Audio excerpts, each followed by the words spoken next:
In today's video, I'm going to bring you through some really important concepts that actually scale brands to multiple 8 figures. I get a bunch of questions, especially on my YouTube channel, and so I just got some of those creative related questions and I did a video about it. Before we get further into the video, in case you are a new viewer, my name is Brando. I work with 7 and multi 8-figure brands just like this one that yesterday alone they did over $80,000 in sales. Let me just refresh. There you go. This is not a case study or anything. It's just for me to show you the type of caliber of clients and data that we have access to on a daily basis. Great, so let's jump right in. I'm gonna go through some really frequently asked questions, I would say, creative related. Let's start with question number 1. Should I do creative volume or should I scale with basically creative with intent? So creative volume versus creatives with intent, what should I do? I get this question a lot, and I don't think people understand what creative volume, like real creative volume means.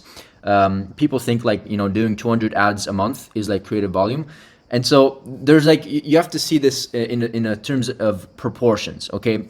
There's 2 ways to scale, with creative volume or with creative intent. So you can do both. Just know that when you want to do creative volume, you're competing against brands. As I always say, I've shown this in my other videos as well. You're competing against brands that whatever, regardless of the revenue they do, in this case, this brand called Tarte Cosmetics, in the last 30 days, they did $7.45 million just on TikTok Shop alone. Not even to mention what they're doing on Shopify, right? And this brand, they generated 20,000, to be specific, 20.29 thousand videos in the span of 30 days. If we look at yesterday alone, they did how many videos? 668 videos. Okay, so they didn't do the videos themselves, but of course they work with affiliates and creators that launch and produce videos, and they almost did $200,000 in revenue because of those videos, okay? And so this allows you to understand like what volume actually means. So there's two options for you to go back to these questions. You either have the capability of launching so many creatives or at least compete with that volume, right? And in that case, you're doing so many creatives that even if your hit rate, like meaning the ads that you find that are winners are like super, super low, even if it's like 0.001% of your ads and any video ad that you launch or video that you post organically works, even if that is such a low conversion rate for winning videos, since you're doing so many videos, you're going to find 100, 200 winning videos a month regardless because you're doing so much volume. I prefer not to do that, especially for bootstrap brands or brands that don't have, the budget to spend 20,000.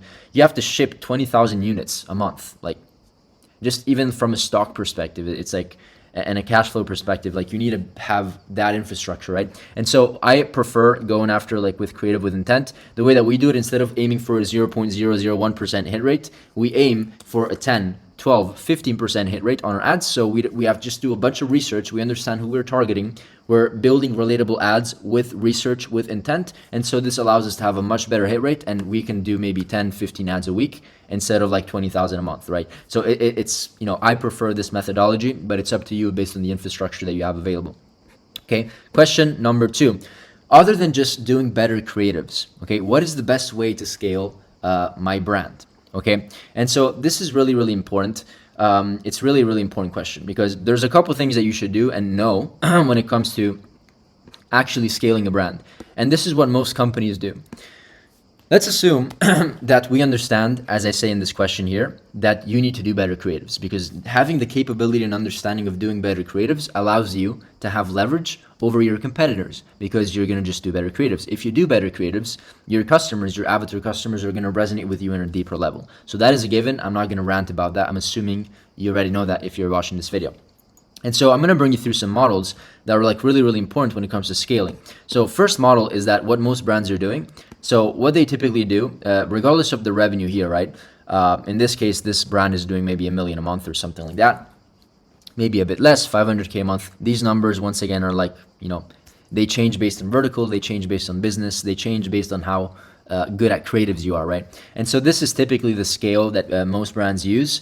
They test like 2, 3, 4, 5 angles, maybe a handful of angles with some avatars, maybe a couple. And then these yellow lines that you see are like iterations, and they do some iterations here and there. And this in some cases scales you to like 200K a month, 500K a month, $1 million a month. It depends, once again, how good you are doing these things, right?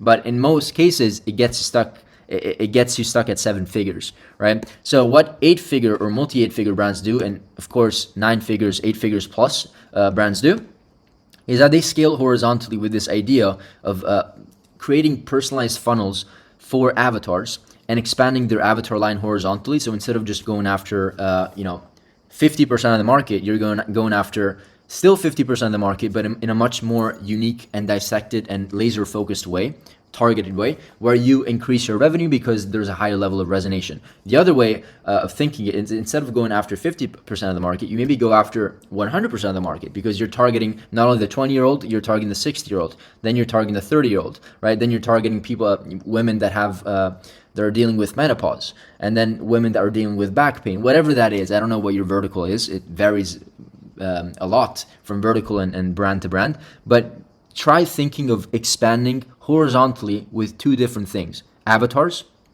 right? And marketing angles. If you know how to do these, then automatically it's like you should see these as opportunities to increase your cash flow. So you should see this like as a business, a small little business, an avatar with angles with like a funnel, an avatar with angles and a funnel, an avatar with angle and another funnel. And so once again, you don't have to have different funnels, although I do recommend it eventually to have like specific funnels personalized to the avatar, but at least do it on the front end marketing with like your customer acquisition, right? Just like creatives and ads. Try to cater and personalize messages to more avatars, test more angles, and I can guarantee you that you will make more revenue, right? Because you can clearly see this is a setup that gets you to $10+ million a month if you do it right, okay? And so, by the way, everything, if you, in case you are a new viewer and you don't know, like I've been fortunate enough to consult and work with probably over 100 brands by now in the last 6 to 7 years.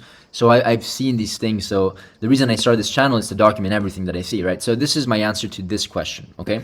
Moving forward to question number 3. How do you track ad hit rate in a simple way? I get this question a lot because whenever I talk about hit rate, everybody like expects like who knows like this crazy diagram that tracks hit rate and analytics. It's actually very simple to track hit rate. I'll show you how we do it, and then I'll share the sheet so you can get it for free. It's literally for free.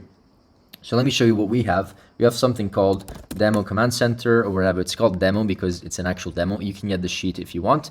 This is a command center that has a bunch of sheets, which is where we track everything. We document everything for our clients, but there's one sheet which I speak about in every single video. So you're probably tired of hearing this if you're not a new viewer, but it's called Creative Testing Tracker. And so we track every single creative test that we put into the ad account, and we track it methodically and religiously into this sheet where we track, in this creative test, let me bring it up. Test number 3, what was the marketing angle that you used? The main emotion, the avatar, the hook, the messaging, the copy, the creatives.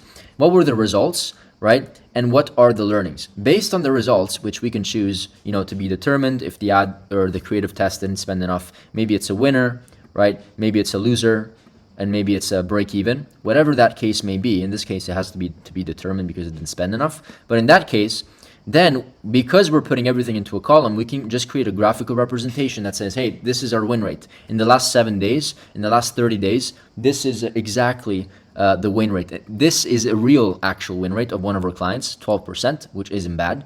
It means 1 in 7 rate ads is essentially either a medium or a large winner. A medium winner is an ad that spends maybe tens of thousands of dollars, and a big winner is an ad that typically spends in the 6 figures or like thousands and even more thousands of dollars, and it's consistent, right? So that's what a winner should be considered as eventually, okay? And so hopefully this makes sense, but this is how we do it. So get the sheet, it's completely free. There's a link down below, okay? Moving forward to I think it's question number 4. What is the main creative difference between brands that scale and brands that don't? That is a good question. The creative difference is not so much like, there's one important thing to understand. Brands that scale are brands that not only brands that have like good editors that know how to put the right B-roll. Like, of course, is an important component if you have a good video editor. But what makes the winning ad a winner is understanding the framework. How many times have we seen ugly ass ads perform so well? At that point, it's not about the editor. It's about the creative strategist behind the idea of the ad and understanding why things work. So what is the leverage? It's research. Okay, one thing that we highly recommend to do is go on like Reddit forums, right? And understand, how Sally, who is 52, is dealing with flappy arms, and what is her emotional aspiration? What is she thinking? What is her who does she want to become, right? Does she want to feel? What does she want to feel like, right? What is her context? What is she doing right now that is making her feel miserable because she has flappy arms? What are the failed solutions? Going through Reddit, and by the way, we use a lot of ChatGPT in this case, a lot of ChatGPT, and this is whatever. This is just a completely different slide. But one thing that you can do over here is that you can ask ChatGPT to come up with an avatar for you and do the research for you. So you can say, hey, I'm targeting an avatar customer that is, I don't know, I'm just literally doing this with you in like 2 minutes, so bear with me for a second. That is Sally, who is 52 years old, that has flabby arms, that is trying to get rid of the arm fat, or commonly known as bat wings. That's what they're called.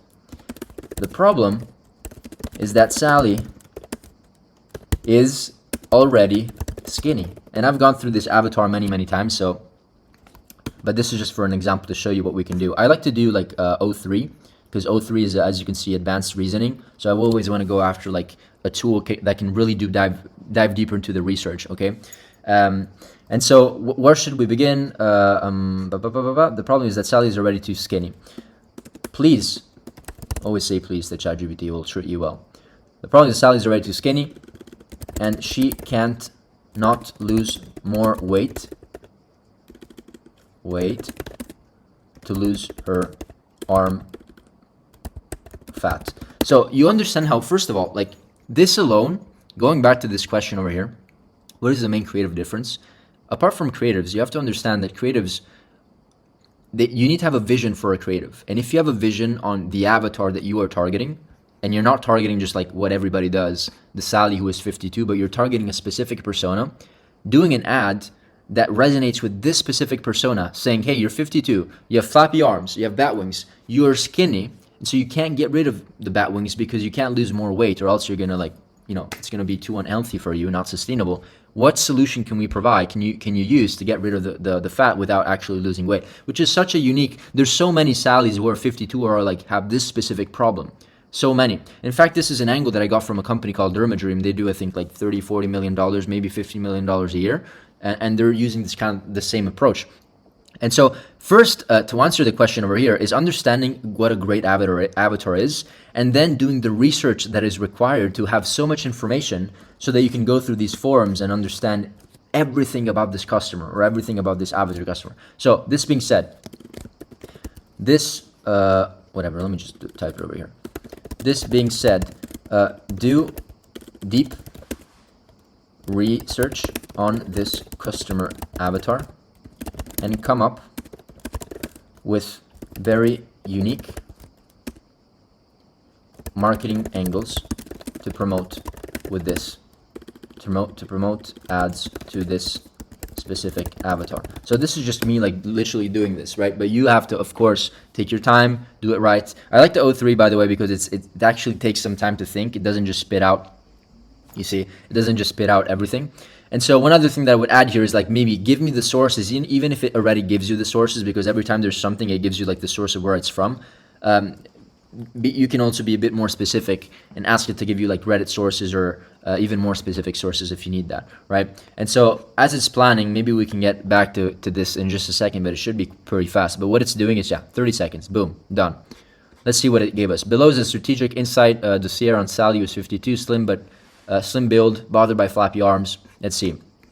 Dimensions, key insights, why it matters in the ads. Let's see what it came up with. Body biology. So post-menopause, estrogen drop accelerates muscle loss. Okay, so this is a perfect example of maybe we can also like tweak the avatar and make it about not just like Sally who is 52 and is like thin, but maybe it's just like Sally who is 52 and has menopause and is dealing with these flappy arms. So in many cases, what I've learned is that even if ChatGPT doesn't like give you like a perfect angle, it gives you so many pieces of information. And by the way, this is what a creative strategist does.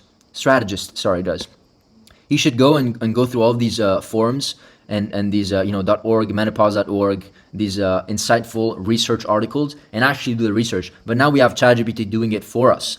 Not even to mention that there's this very unique thing called Relevance AI, in case you don't know what it is. And what I'm still in the process of updating this and working on this, but we are basically building a creative strategist, as you see here, that does research every single day for you with AI. In this case, we called it Mira. And so we put a knowledge base, right? We put like some the knowledge base of some of our clients. And so what we do is that we give it a prompt, and we create an agent that does research for us on using ChatGPT, the API integration, and scans through Reddit and scans through everything. So I'll do probably a separate video on this, but we're in the process of creating a creative strategist that just does everything for us in terms of strategy. So we don't have to do all this, at first sight. Maybe as like a secondary thing to double check, whatever. And so as you can see here, what else do we have here? Emotional drivers, embarrassed in sleeve stops, but resents being told to diet harder. So these are all like hooks, right? Another hook that came up with in mind just reading this? Are you tired of fitness coaches telling you to go after a program or buy their fitness program, telling you to lose weight, but you can't because you're too skinny? Like, that is a perfect hook. So you get the point. Then over here, I'm not going to go through all of this, but you get the point of like actually reading and coming up with angles, avatars, and ideas using deep research and understanding why the customer has those pain points. Okay, I went on a big rant, but this is probably one of the most important things. Question number 5. What is the best performing creative concept that you've seen work? I love this question because it's like what is like it's hard to compare. It's kind of like saying, do creatives work, or does ecom work? Like, it's like, what creative concept works? It depends. Why does it depend? I know that maybe I confused you a bit here, but what I'm saying here is that it depends based on your avatar customer. If your avatar, I'll give you an example. Boom by Cindy Joseph is something that I bring up many times. When Ezra Firestone, the founder of this company, I think they scaled to like maybe 30-40 million, good run rate. They used to do UGC ads that used to be like super raw, 10 minutes long, 20 minutes long, 7 minutes long. Why? Because their avatar customer was a 50, 67-year-old lady that was trying to get rid of her hydration lines, I don't know, or trying to find some sort of makeup that would cover her aging lines. And so that avatar customer resonates with maybe a UGC video that is super slow paced, kind of like a one-to-one conversation, and it worked very well for them. In fact, at a certain point, I was just seeing these 7, 8, 9, 10-minute ads just crushing it for them and giving them good ROAS on the front end with customer acquisition. And so because it worked for them, it doesn't mean that it's going to work for you if you have maybe a different type of avatar, right? So it's hard for me to say what is a creative concept that works. So I don't think I think it's the wrong question. I think you should reflect on what your customer wants to see, and then you can go back and take a look at what creative concepts can resonate with your avatar customer. So this is how I would answer this question. Moving forward, and we're almost done, what is the highest converting type of sales process that you see work well with brands? This is kind of similar with this question, but I will answer this in a different way, because I have seen like a specific sales process that you can kind of like cater depending on the avatar customer regardless. And that is like doing unbiased sales processes. So an example of an unbiased sales process, I can't find it right now, but an example is basically promoting through a whitelisting ad. So what is an unbiased sales process? An unbiased sales process basically means that instead of having the brand, the face of the brand selling the product and hard selling and pointing fingers, you have an authority sell for you. Could be a fitness coach, could be a doctor, right? Or you have an article, a third-party article sell for you, right? For example, if you're selling skincare, like you can send people to like best skincare tips or bestskincare-routines.com, right? And it's basically a listicle talking about the top 10 routines or top 10 products that improve your skincare. And then of course, number 1 is yours. So this would be like an article created by you, owned by you, pixeled by you. So you own all the data and the traffic that is coming to that landing page. But this is a way of essentially selling, like without hard selling, right? Another way to do it with like without hard selling and like selling with unbiased opinions is like showing a direct demo that the product actually works. So those blow dryers, or that basically just change your hair from curly to like not curly,